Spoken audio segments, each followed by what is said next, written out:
وہ سالار کے ساتھ خانہ کعبہ کے صحن میں بیٹھی ہوئی تھی۔ سالار اس کے دائیں جانب تھا۔ وہ وہاں ان کی آخری رات تھی۔ وہ پچھلے 15 دن سے وہاں تھے۔ کچھ دیر پہلے انہوں نے تہجد ادا کی تھی۔ وہ تہجد کے نوافل کے بعد وہاں سے چلے جایا کرتے تھے۔ آج وہیں بیٹھے رہے۔ ان کے اور خانہ کعبہ کے دروازے کے درمیان بہت لوگ تھے، بہت فاصلہ تھا۔ اس کے باوجود دونوں جہاں بیٹھے تھے وہاں سے خانہ کعبہ کے دروازے کو بہت آسانی سے دیکھ سکتے تھے۔ وہاں بیٹھتے وقت ان دونوں کے ذہن میں ایک ہی خواب تھا۔ وہ اس رات کو اب اپنی آنکھوں سے دیکھ رہے تھے۔ حرم پاک کے فرش پر اس جگہ گھٹنوں کے بل بیٹھتے ہوئے سالار سورہ رحمان کی تلاوت کر رہا تھا۔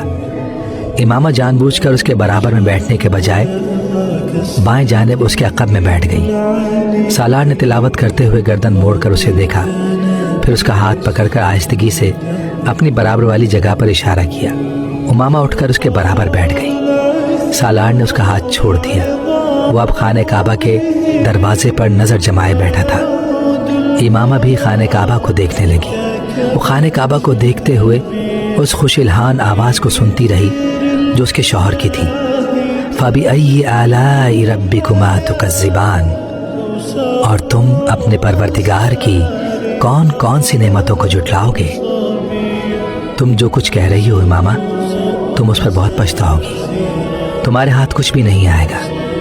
9 سال پہلے ہاشم مبین نے اس کے چہرے پر تھپڑ مارتے ہوئے کہا تھا، ساری دنیا کی ذلت اور رسوائی، بدنامی اور بھوک تمہارا مقدر بن جائے گی۔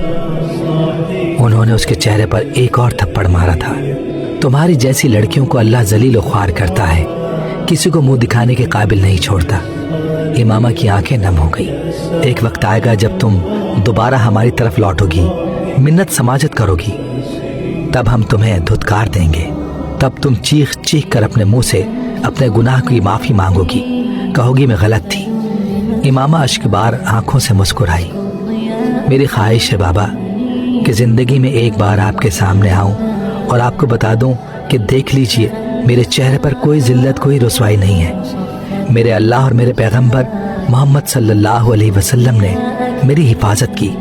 مجھے دنیا کے لیے تماشا نہیں بنایا، نہ دنیا میں بنایا، نہ ہی آخرت میں کسی رسوائی کا سامنا کروں گی۔